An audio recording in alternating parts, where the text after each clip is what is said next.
हमारी संस्कृति, हमारे संस्कार सदा रहें हमारे साथ। सब्सक्राइब करें तिलक। भोलेनाथ, जब से आपने हलाहल का प्राशन किया है, उस हलाहल के प्राशन के पश्चात आपकी सोच ही बदल गई है। भृगु, अपनी मर्यादा का उल्लंघन करने का दुस्साहस मत करो। भोलेनाथ, आप ये भूल रहे हैं, ये मर्यादाएं, ये बाधाएं हमारे लिए नहीं हैं। हम ऋषियों के लिए तो सबके द्वार सदा खुले रहते हैं, परंतु आपने अपने द्वार हमारे लिए बंद करके हमारा अपमान किया है, और आपके इस औद्धत्य के लिए हम आपको शाप दे देंगे। महर्षि, अपनी मर्यादा का उल्लंघन करने वाले अहंकारी ऋषि मेरे ही घर में घुसकर मुझे ही अपमानित कर रहे हो, मुझे ही शाप देने की बातें कर रहे हो। तुम्हारे इस अपराध के लिए मैं तुम्हें दंड दूंगा, अवश्य दंड दूंगा। तिरुपति बालाजी और पद्मावती की पवित्र कथा दक्षिण भारत में बहुत प्रसिद्ध है, किंतु उसकी मान्यता संपूर्ण भारत में है, जिसके कारण भारतवर्ष के प्रत्येक क्षेत्र से भक्तजन वेंकटाधिपति और पद्मावती के रूप में लक्ष्मी नारायण के ही दर्शन करने आते हैं। पद्मावती की दिव्य कथा का विस्तार सतयुग के वराह अवतार से लेकर कलयुग के श्रीनिवास पद्मावती स्वरूप तक है।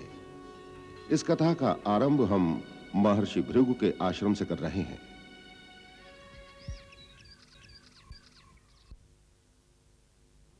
माननीय ऋषिवरों,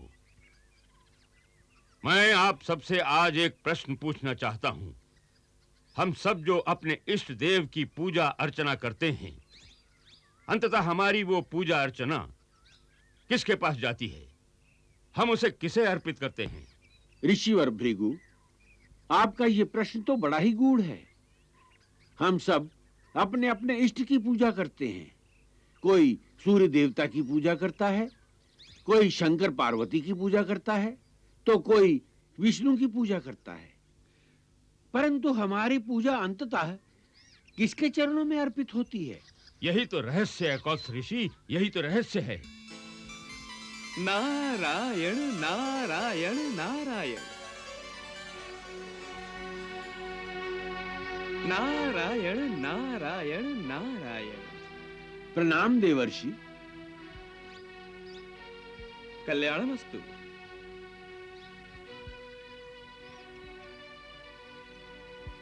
आपका स्वागत है देव ऋषि, आपका स्वागत है।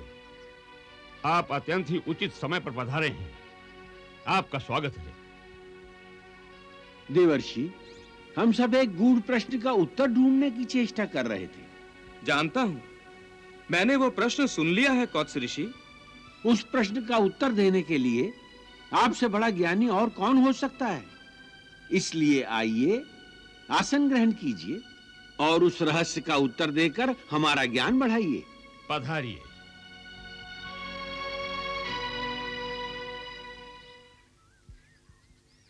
नारायण नारायण नारायण।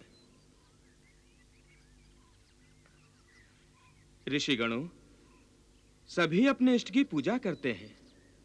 पूजा अर्चना कभी नष्ट नहीं होती, इसीलिए सारी पूजा आराधना उसी परमेश्वर के चरणों में अर्पित होती है जो परमेश्वर है। अर्थात जब यह सृष्टि नहीं थी तब भी थे, अब भी है, और कल्प के अंत में सृष्टि के नष्ट होने के बाद भी वो रहेंगे। परमेश्वर ने सृष्टि की रचना करने के लिए परब्रह्म का अनंत स्वरूप धारण किया था। इसके लिए ये जानना आवश्यक है कि सृष्टि 3 गुणों से बनी है, सत्व, रज और तम। जब यह सृष्टि नष्ट होगी तो ये गुण नष्ट होंगे। इनमें से एक भी गुण जिसमें होगा वो या तो नष्ट हो जाएगा या फिर परब्रह्म में विलीन हो जाएगा। शेष परमेश्वर रह जाएगा जो त्रिगुणातीत है। तो फिर ये कैसे निश्चित किया जाए कि परमेश्वर के तीनों स्वरूप ब्रह्मा विष्णु महेश में से वो कौन है जो त्रिगुणातीत अर्थात इन गुणों से परे है, जो अनंत काल से है और अनंत काल तक रहेगा और हमारी पूजा का अधिकारी होगा? नारायण नारायण, यही तो देखना है कि वो कौन है जिसमें क्रोध आदि विकार नहीं है, जो तमोगुण का प्रतीक है, जिसमें अहंकार नहीं है, जो रजोगुण का प्रतीक है, यहां तक कि सतोगुण का प्रतीक लक्षण भी उसमें नहीं है। नारायण नारायण। गूढ़ प्रश्न तो अब उठा है ऋषिवर कि ये निर्णय कैसे लिया जाए। मेरी समझ में तो एक ही विधि आती है। कहिए भृगु ऋषि। हमें त्रिदेव को एक एक करके क्रोध दिलाकर यह देखना होगा कि किसमें क्रोध या अहंकार का भाव है और किस किस में शांत स्वभाव है। जिसमें ये तीनों भाव नहीं होंगे वही त्रिगुणातीत है। नारायण नारायण, अर्थात त्रिदेवों की परीक्षा ली जाए। तो इसमें आपत्ति ही क्या है? तो भृगु ऋषि, ये कार्य आपको ही करना होगा। कौत्स ऋषि, अब मुझे आज्ञा दीजिए। प्रणाम। प्रणाम।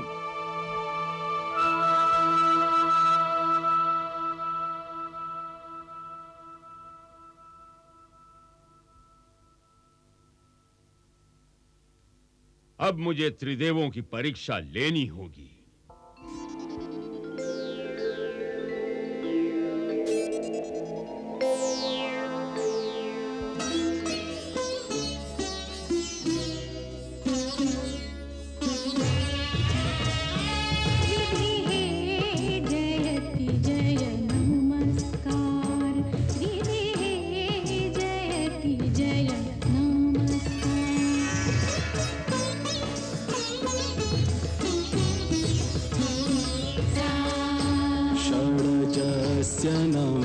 नमस्कार ऋषभस्य नमस्कार गान्धारस्य नमस्कार जमस्य नमस्कार पंचमस्य नमस्कार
बंद करो गाना बजाना।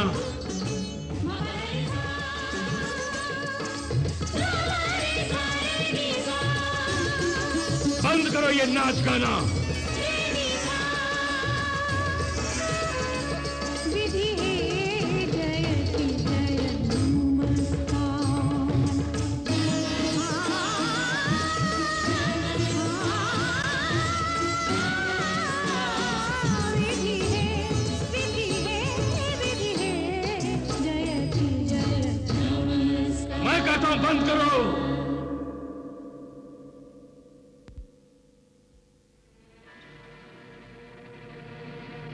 क्या ब्रह्मलोकवासी इतने अधर्मी हो गए हैं जो अपने यहां आए हुए अतिथि का आदर करना तक भूल गए? महर्षि भृगु, हमें शिष्टाचार का पाठ पढ़ाने की चेष्टा करके आप अपनी मर्यादा का उल्लंघन कर रहे हैं। मर्यादा का उल्लंघन तो आप सभी ने किया है। ब्रह्मदेव, देवी सरस्वती सहित आप सभी ने मेरा अनादर किया है, मेरा अनादर किया है। हाँ, अनादर किया है मेरा। भृगु,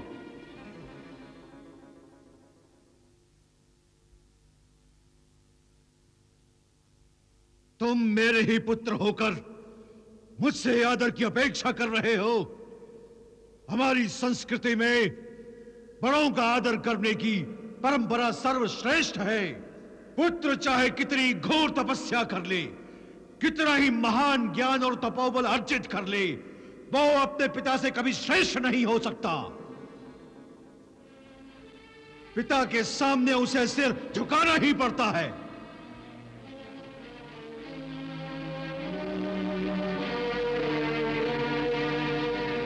यदि इतनी लंबी तपस्या के बाद भी तुम में संयम नहीं आ सका तो जाओ, फिर से तपस्या करो और अपने मन को अपने अधीन कर लो।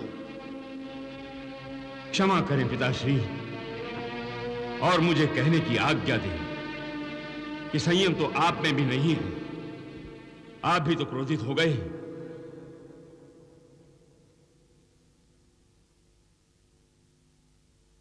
आप कदाचित भूल गए हैं कि क्रोध रज का ही भाग है। मुझे अपेक्षा थी कि आप त्रिगुणातीत होंगे,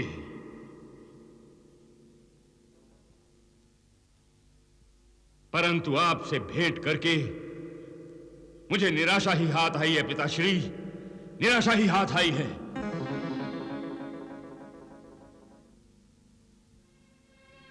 प्रणाम।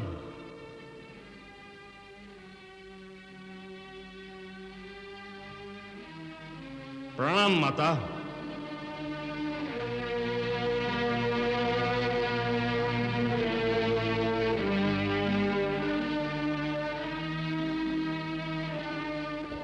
प्रभु, आपकी लीला अगाध है, अपरंपार है।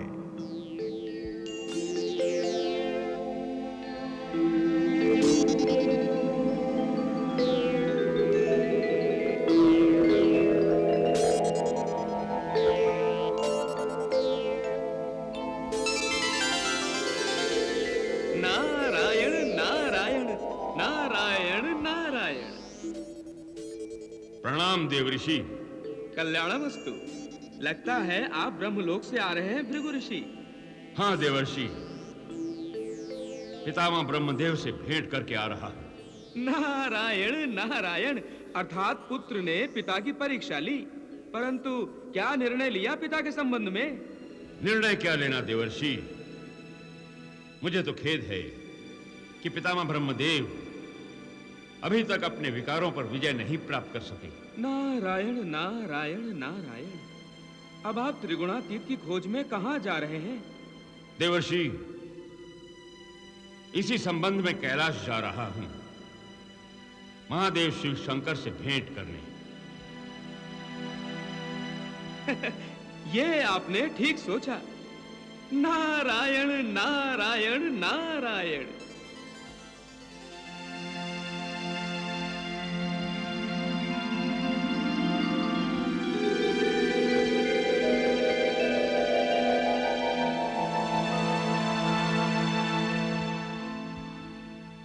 प्रणाम महर्षि।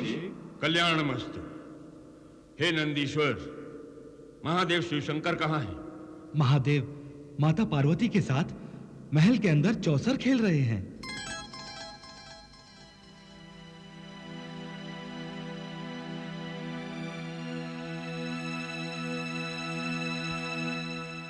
आप जाकर उनसे कहिए कि महर्षि भृगु द्वार पर प्रतीक्षा कर रहे हैं।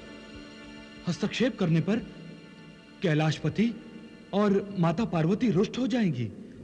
तो क्या मैं यहां उनकी प्रतीक्षा में समय नष्ट करूं? जाओ नंदीश्वर। क्षमा कीजिए महर्षि, हम कैलाशपति और माता पार्वती के सेवक हैं। उनके आदेश के पालक हैं।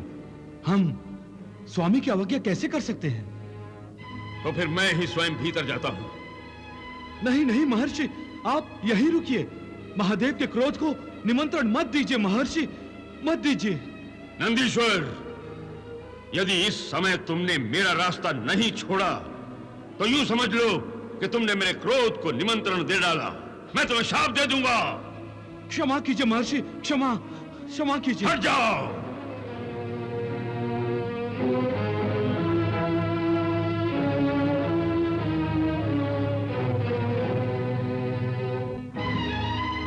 भोलेनाथ!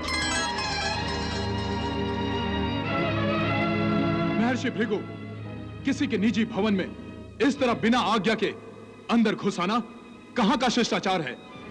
हमारे एकांत में बाधा डालने का आपको किसने अधिकार दिया? भोलेनाथ, जब से आपने हलाहल का प्राशन किया है, उस हलाहल के प्राशन के पश्चात आपकी सोच ही बदल गई है। भृगु, अपनी मर्यादा का उल्लंघन करने का दुस्साहस मत करो। भोलेनाथ, आप ये भूल रहे हैं, ये मर्यादाएं, ये बाधाएं हमारे लिए नहीं हैं। हम ऋषियों के लिए तो सबके द्वार सदा खुले रहते हैं, परंतु आपने अपने द्वार हमारे लिए बंद करके हमारा अपमान किया है, और आपके इस औद्धत्य के लिए हम आपको शाप दे देंगे। महर्षि, अपनी मर्यादा का उल्लंघन करने वाले अहंकारी ऋषि मेरे ही घर में घुसकर मुझे ही अपमानित कर रहे हो, मुझे ही शाप देने की बातें कर रहे हो। तुम्हारे इस अपराध के लिए मैं तुम्हें दंड दूंगा, अवश्य दंड दूंगा। मैं अपनी क्रोधाग्नि में जलाकर तुम्हें भस्म कर दूंगा। हाँ।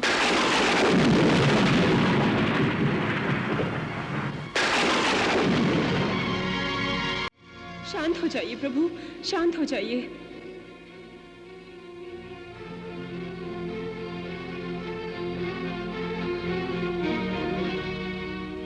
ये क्या अनर्थ करने जा रहे हैं आप? इनकी उद्दंडता का दंड देने जा रहा हूं। आप हट जाइए देवी, मैं भृगु का अस्तित्व ही नष्ट कर देना चाहता हूं। क्रोध में कहीं ये अनर्थ आप सचमुच ही ना कर बैठिएगा। महर्षि भृगु के अस्तित्व के साथ संपूर्ण सृष्टि का अस्तित्व जुड़ा हुआ है। सृष्टि विकास के लिए ही तो सृष्टि विधाता ब्रह्मदेव ने महर्षि भृगु को उत्पन्न किया है। अगर आप महर्षि भृगु के अस्तित्व को नष्ट कर देंगे तो संपूर्ण सृष्टि का अस्तित्व संकट में आ जाएगा। इन्होंने हमारा अपमान किया है देवी पार्वती। आप दयालु हैं प्रभु, भक्त वत्सल हैं।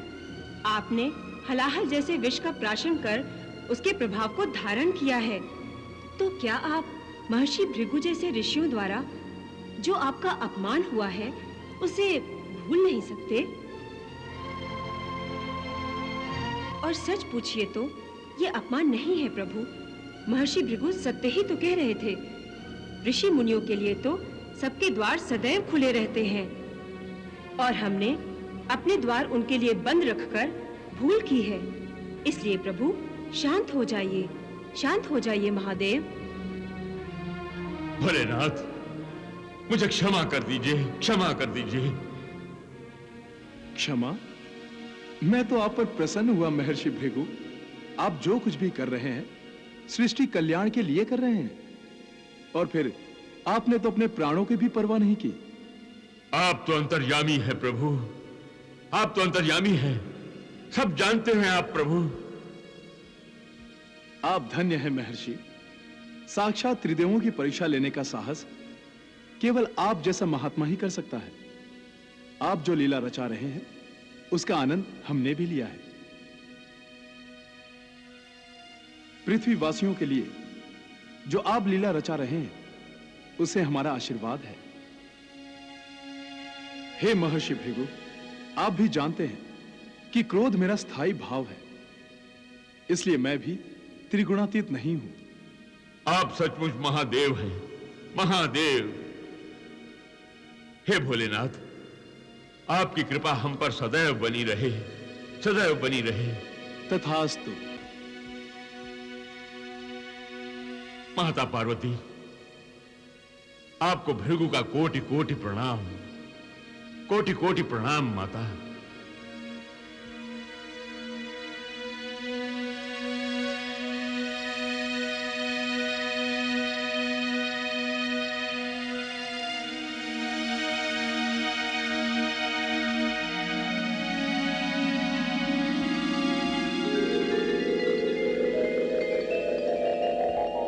नारायण नारायण नारायण नारायण। देवर्षि, आपकी लीला तो सबसे विचित्र है। आपने भृगु ऋषि को स्वयं अपने मुंह से कुछ भी कहे बिना त्रिदेवों की परीक्षा लेने का सुझाव दे दिया, और भृगु ऋषि भी ऊंच नीच सोचे बिना त्रिदेवों की परीक्षा लेने निकल पड़े। परमपिता ब्रह्मदेव तो भृगु ऋषि के पिता ही हैं, इसलिए अपने पुत्र को क्रोध आने पर भी क्षमा कर देते। परंतु महादेव शिव शंकर के क्रोध का सामना करने के संकट में आपने उन्हें क्यों डाल दिया था? कहीं भोलेनाथ क्रोध में आकर अपनी तीसरी आंख खोल देते तो भृगु ऋषि की क्या दशा होती? नारायण नारायण। भृगु ऋषि ब्रह्मदेव के मानस पुत्र हैं और मनुष्य होने के नाते भूल चूक तो हो ही सकती है। इस बात को भोलेनाथ भली भांति जानते हैं देवेंद्र। तभी भोलेनाथ क्रोध आने पर भी संयम से काम ले रहे थे, इसलिए उन्होंने अपनी तीसरी आंख नहीं खोली और भृगु ऋषि उनके प्रकोप से बच गए। परंतु अब तो भृगु ऋषि भगवान विष्णु की परीक्षा लेने जा रहे हैं। भक्त भगवान की परीक्षा ले, ऐसा दृश्य कभी कभार देखने को मिलता है देवेंद्र। नारायण नारायण नारायण। यह सब आपकी लीला है देवर्षि, आप ही इस नाटक के सूत्रधार हैं। देखें, अब भगवान और भक्त में नाटक का कौन सा दृश्य घटने वाला है। नारायण नारायण नारायण नारायण।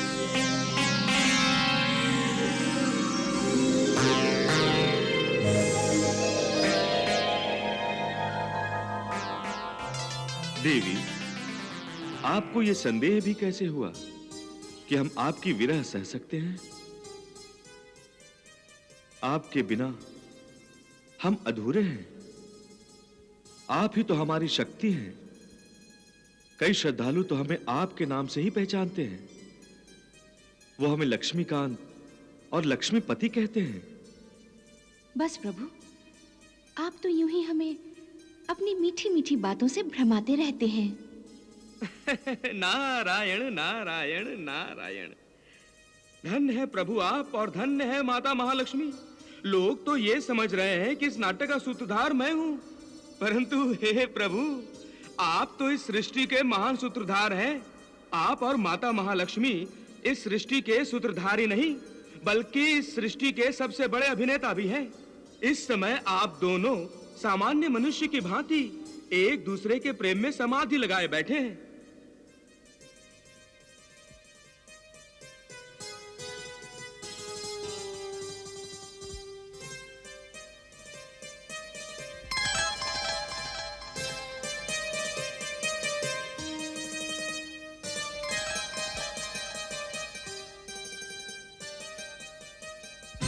विष्णु, अपने आप को सृष्टि का पालक कहते हो, परमात्मा कहते हो, और लक्षण मोह माया में फंसे हुए साधारण मनुष्य की भांति दिखा रहे हो।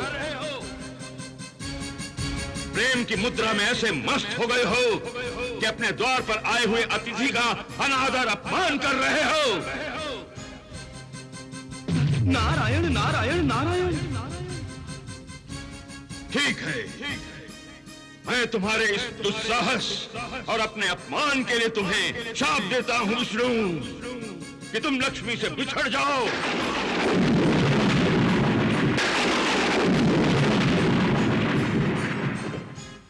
विरह की आग में तड़पो।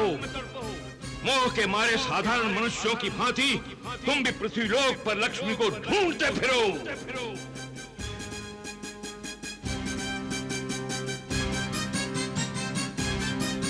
विष्णु, मैं कब से यहां खड़ा हूं, और तुम पाषाण की मूर्ति की भांति व्यवहार कर रहे हो।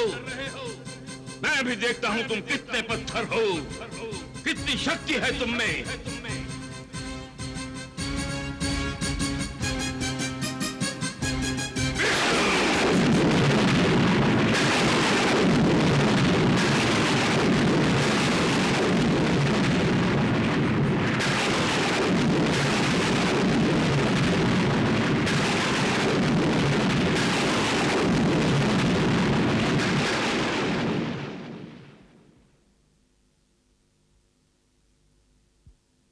क्षमा है महर्षि, क्षमा। हम अपने आप में इतने खोए हुए थे कि आपका उचित स्वागत न कर सके।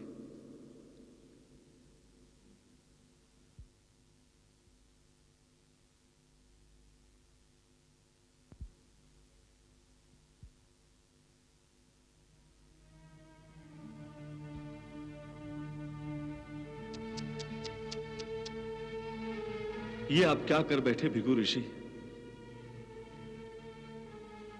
मेरी छाती पाषाण के समान कठोर है। इस छाती ने आपके कोमल कोमल चरणों को पीड़ा अवश्य पहुंचाई होगी। हे महर्षि, आप दयालु हैं, कृपालु हैं, मुझे अवश्य ही क्षमा करेंगे। नारायण नारायण नारायण। हे महर्षि, हे तपस्वियों के तपस्वी, आज आपके चरण स्पर्श करके मैं पवित्र हो गया।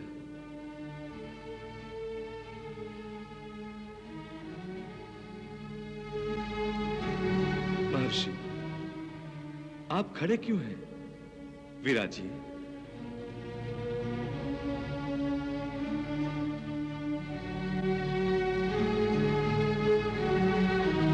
देवर्षि, आपके चरणों की धूल से बना ये चरण चिन्ह मैं सदैव अपने हृदय से लगाए रखूंगा।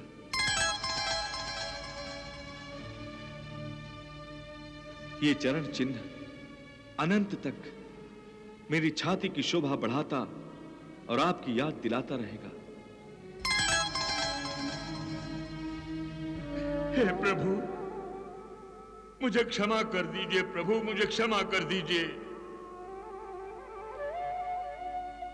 आपने तो अपने शालीन व्यवहार से मुझे लज्जित कर दिया है। प्रभु, लज्जित कर दिया है। आप जगत गुरु हैं, बलवानों का बल, ज्ञानियों का ज्ञान है, सारे विकारों से परे हैं। यह संपूर्ण जगत आप ही निर्माण करते हैं और इसका विनाश भी आप ही करते हैं। प्रभु, इस जगत का निर्माण करते समय आप सत्व, रज और तम, इन तीन गुणों की सहायता लेते हैं। परंतु आप स्वयं इन तीन गुणों से परे हैं। प्रभु, आप त्रिगुणातीत हैं। प्रभु, त्रिगुणातीत हैं। नारायण नारायण। प्रभु की लीला अपरंपार है। इसीलिए हम सब भक्तों की पूजा आराधना अंततः आप ही तक पहुंचती है। प्रभु, अतः आप ही हमारी उपासना के एकाधिकारी हैं। प्रभु, एकाधिकारी हैं।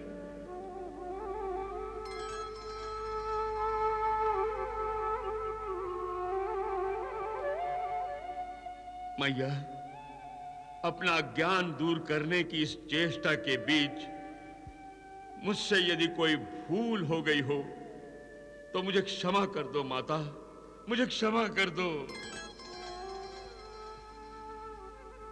महर्षि,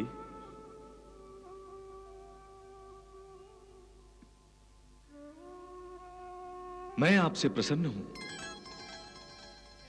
मांगिए, वर मांगिए।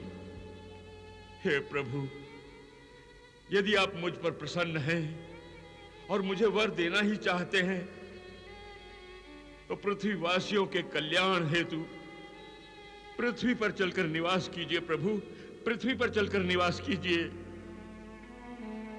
तथास्तु।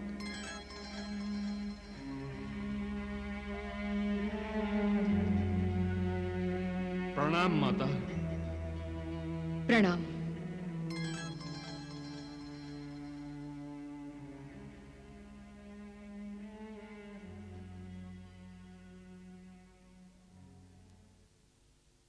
नारायण नारायण,